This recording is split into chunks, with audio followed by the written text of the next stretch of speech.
Hello guys and welcome to a series of Uttarakhand Suman Prashnottar. तो चलिए शुरुआत करते हैं आज के वीडियो की अपने पहले क्वेश्चन के साथ। उत्तराखंड में सुमेरु और स्वधाम गुफा किस स्थान के पास स्थित है? तो ऑप्शंस हैं ऋषिकेश, द्वारहाट, देवलगढ़ या फिर गंगोलीहाट। तो इसका सही जवाब है गंगोलीहाट। गंगोलीहाट पिथौरागढ़ जिले में स्थित है और यह महाकाली मंदिर के लिए भी प्रसिद्ध है। गंगोलीहाट में पाताल भुवनेश्वर, सुमेरु, गुप्तगंगा, दानेश्वर, भोलेश्वर, मैलचोरा, भरत, डांडेश्वर आदि स्थल भी जो हैं वो स्थित हैं। इस नगर की स्थापना विक्रम संवत 400 ने ललितसूर देव के पुत्र सुजान देव ने ही की थी। अगला प्रश्न है, पूर्णागिरि मंदिर जो टनकपुर से 20 किलोमीटर की दूरी पर स्थित है, समुद्र तल से 3000 मीटर की ऊंचाई पर यह मंदिर स्थित है। यहाँ सती माँ का कौन सा अंग गिरा था? तो ऑप्शंस हैं आंखें, नाभि, हाथ या फिर उदर। तो इसका सही जवाब है आपका नाभि। पूर्णागिरि मंदिर जो है समुद्र तल से 3000 मीटर की ऊंचाई पर स्थित है और यह टनकपुर से 20 किलोमीटर दूर है। चैत्र नवरात्रि के अवसर पर यहाँ मेले का आयोजन किया जाता है। यह देश के 108 शक्तिपीठों में से एक है। यह मंदिर अन्नपूर्णा पहाड़ी की चोटी पर भी स्थित है। अगला प्रश्न है, उत्तराखंड का सर्वप्रथम उल्लेख हमें किस वेद से प्राप्त होता है? तो ऑप्शंस हैं अथर्ववेद, ऋग्वेद, सामवेद या फिर यजुर्वेद। तो इसका सही जवाब है आपका ऋग्वेद। ऋग्वेद में उत्तराखंड को देवभूमि एवं मानसियों की पूर्ण भूमि भी कहा गया है। इसके अलावा उत्तराखंड का उल्लेख उपनिषदों, ब्राह्मण ग्रंथों, पुराणों, रामायण तथा महाभारत आदि ग्रंथों से भी प्राप्त होता है। चलिए अगला प्रश्न देखते हैं। बौद्ध साहित्य के पाली भाषा वाले ग्रंथों में उत्तराखंड क्षेत्र के लिए कौन सा शब्द प्रयोग किया गया है? तो ऑप्शंस है मानसखंड, केदारखंड, हिमवंत या फिर स्वर्ग भूमि। तो इसका सही जवाब है हिमवंत। स्कंद पुराण में 2 खंडों का विवरण मिलता है, जिसमें केदारखंड गढ़वाल क्षेत्र के लिए तथा मानसखंड कुमाऊं क्षेत्र के लिए कहा गया है। आपका अगला क्वेश्चन है, ऋग्वेद में वर्णित गढ़वाल क्षेत्र के अनुसार राजा शंबर के 100 गढ़ों को किसके द्वारा नष्ट किया गया था? तो ऑप्शंस हैं देवराज इंद्र, सुदास, उपरोक्त दोनों या फिर इनमें से कोई नहीं। तो इसका सही जवाब है उपरोक्त दोनों। 1515 ईस्वी के आसपास केदारखंड के 52 गढ़ों को पवार शासक अजयपाल द्वारा विजय कर लेने के कारण इसका नाम जो है गढ़वाल पड़ा था। आपका अगला क्वेश्चन है, कालिदास ने एक महाकाव्य की रचना मालिनी नदी के तट पर की थी। तो इस महाकाव्य का नाम था?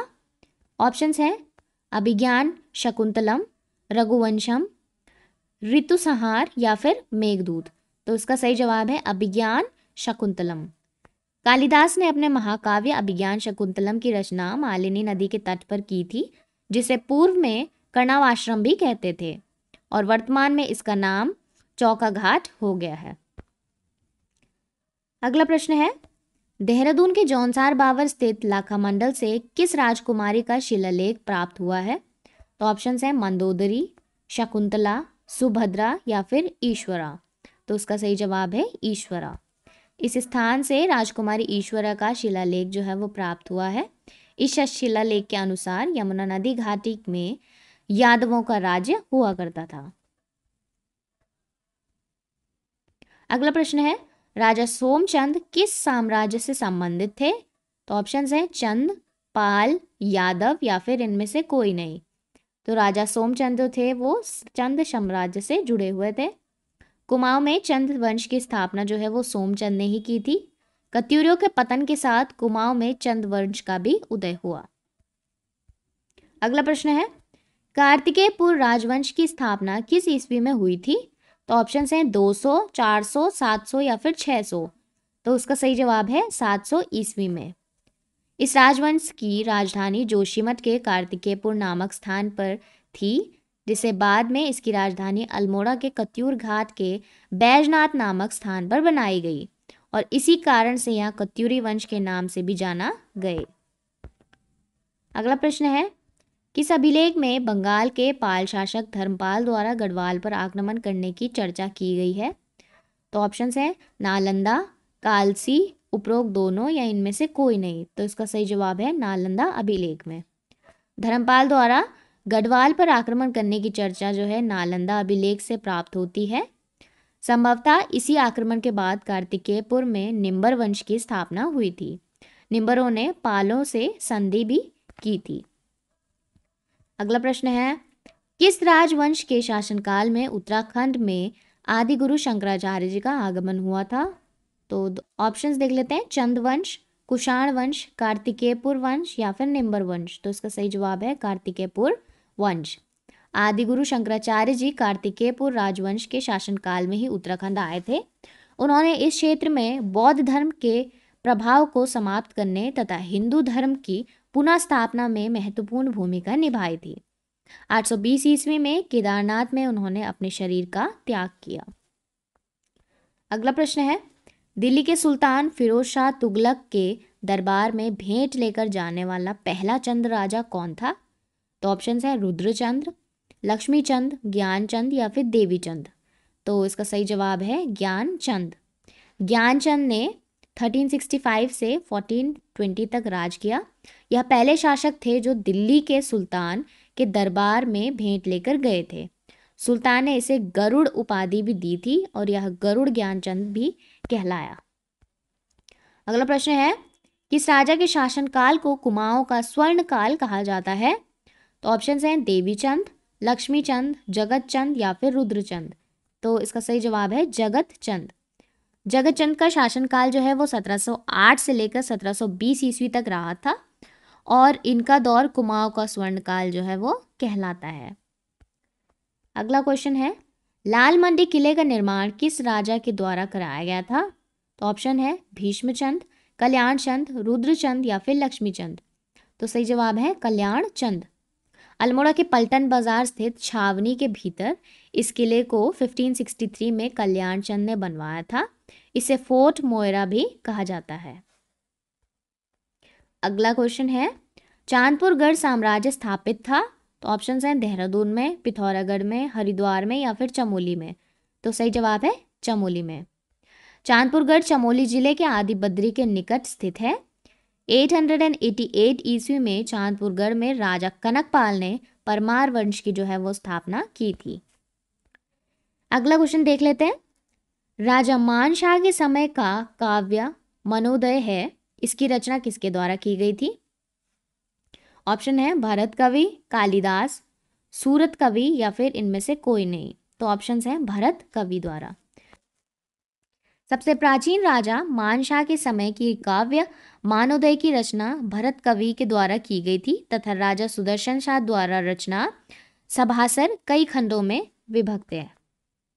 अगला क्वेश्चन है, कर्णगार्डनर तथा नेपाली गोरखा शासक बम शाह के बीच हुई संधि में कुमाऊं की सत्ता अंग्रेजों को सौंप दी गई थी। तो यह किस वर्ष हुआ था? ऑप्शंस हैं 27 अप्रैल 1815, 27 मार्च 1815, 27 दिसंबर 1815 या फिर इनमें से कोई नहीं। तो सही जवाब है 27 अप्रैल 1815 में। कर्नल निकोलस और कर्नल गार्डनर ने अप्रैल 1815 में कुमाऊं के अल्मोड़ा को तथा जनरल आक्टरनॉल्क ने 15 मई 1815 को वीर गोरखा सरदार अमर सिंह थापा से मालवा का किला जीत लिया था। 27 अप्रैल 1815 को कर्नल गार्डनर तथा नेपाली गोरखा शासक बम शाह के बीच हुई संधि के तहत कुमाऊं की सत्ता जो है वो अंग्रेजों को सौंप दी गई थी। अगला प्रश्न है, संगौली की संधि को नेपाल सरकार ने कब स्वीकार किया था? तो ऑप्शन हैं 1813, 1812, 1829 या फिर 1816। तो इसका सही जवाब है 1816 में। अमर सिंह थापा की हार के बाद गोरखाओं और अंग्रेजों के मध्य 28 नवंबर 1815 को संगौली में एक संधि हुई थी। कुछ समय पश्चात अंग्रेजों ने फरवरी 1816 में नेपाल पर चढ़ाई करके काठमांडू के पास गोरखाओं को पराजित जो है वो कर दिया था और मार्च 1816 में नेपाल सरकार ने संगौली की संधि को स्वीकार किया। अगला प्रश्न है, मई 1815 को कुमाऊं का पहला कमिश्नर किसे नियुक्त किया गया था? तो ऑप्शंस हैं विलियम बेंटिक, ई गार्डनर, लॉर्ड कर्जन या फिर सर हेनरी रैमजे। तो इसका सही जवाब है ई गार्डनर को। अप्रैल 1815 तक कुमाऊं पर अधिकार करने के बाद अंग्रेजों ने टिहरी रियासत को छोड़कर अन्य क्षेत्रों को नॉन रेगुलेशन प्रांत बनाकर उत्तरी पूर्व प्रांत का भाग बना दिया था। इस क्षेत्र के लिए प्रथम कमिश्नर कर्नल गार्डन को मई 1815 में नियुक्त किया गया। अगला प्रश्न देख लेते हैं। गढ़वाल के 52 गढ़ों में से अंतिम गढ़ जो आदि बद्री कर्णप्रयाग मार्ग से 2 किलोमीटर दूर पहाड़ी पर स्थित है, उसका नाम क्या है? तो ऑप्शन है सिलगढ़, चांदपुरगढ़, रतनगढ़ या फिर देवलगढ़। तो इसका सही जवाब है चांदपुरगढ़। चमोली जनपद में यह स्थित है और यह गढ़ सूर्यवंशी राजा भानु प्रताप से भी संबंधित है। पूर्व में इसे पंवार राजा कनकपाल द्वारा हस्तगत किया गया था। अगला प्रश्न देख लेते हैं। उत्तरकाशी के चौरंगी खाल से 3 किलोमीटर दूर कौन सा ताल स्थित है? तो ऑप्शन है डोडी ताल, सहस्त्र ताल, नचिकेता ताल या फिर सात ताल। तो इसका सही जवाब है नचिकेता ताल। डोडी ताल, सहस्त्र ताल, नचिकेता ताल, सात ताल आदि भी जो है उत्तरकाशी जिले में स्थित है। अगला क्वेश्चन है, भगवान राम के भाई शत्रुघ्न को समर्पित शत्रुघ्न मंदिर उत्तराखंड में किस स्थान पर स्थित है? तो ऑप्शन है सहस्त्रधारा, ऋषिकेश, कालसी या फिर हनोल। तो ये स्थित है ऋषिकेश में। शत्रुघ्न मंदिर ऋषिकेश से 5 किलोमीटर की दूरी पर स्थित है। इसके अतिरिक्त यहाँ सबसे प्राचीन मंदिर भरत मंदिर 1936 में जो है वो स्थापित शिवानंद आश्रम, त्रिवेणी घाट, 12 खंभों से बना कैलाश निकेतन मंदिर, मुनि की रेती, परमार्थ निकेतन, 1950 में स्थापित गीता भवन आदि भी यहाँ पे मौजूद है। अगला प्रश्न है, हर की पैड़ी को किस अन्य नाम से भी जाना जाता है? तो ऑप्शंस हैं ब्रह्मकुंड, रुद्रकुंड, शक्तिकुंड या फिर चंद्रकुंड। तो इसका सही जवाब है ब्रह्मकुंड। हर की पैड़ी के बारे में यह मान्यता है कि इसी स्थान पर अमृत की बूंदें गिरी थी और राजा विक्रमादित्य ने अपने बड़े भाई भृतहरि की याद में यहाँ घाट व सीढ़ियों का निर्माण जो है वो करवाया था। इसी स्थान पर राजा मानसिंह द्वारा गंगा मंदिर का भी निर्माण करवाया गया था। इस स्थान के दक्षिण में गौ घाट व कुशावर्त घाट भी स्थित है। अगला क्वेश्चन है, पौराणिक मान्यता के अनुसार माता पार्वती ने भगवान शिव की प्राप्ति के लिए किस स्थान पर घोर तपस्या की थी? तो ऑप्शंस हैं नंदा पर्वत, बिलव पर्वत, नील पर्वत या फिर ओम पर्वत। तो सही जवाब है बिलव पर्वत। बिलव पर्वत शिवालिक पर्वत श्रृंखलाओं में हरिद्वार नगर के पश्चिम की ओर में स्थित है। इस पर्वत की तलहटी पर बिल्वकेश्वर महादेव मंदिर भी स्थित है, जिस स्थान के बारे में यह मान्यता है कि मां पार्वती ने शिव की प्राप्ति के लिए कठोर तपस्या की थी। इस पर्वत के शिखर पर मनसा देवी मंदिर भी स्थित है, जहां पर मनसा देवी की अष्टनाग वाहिनी मूर्ति भी स्थापित है। That's all for today. Thank you.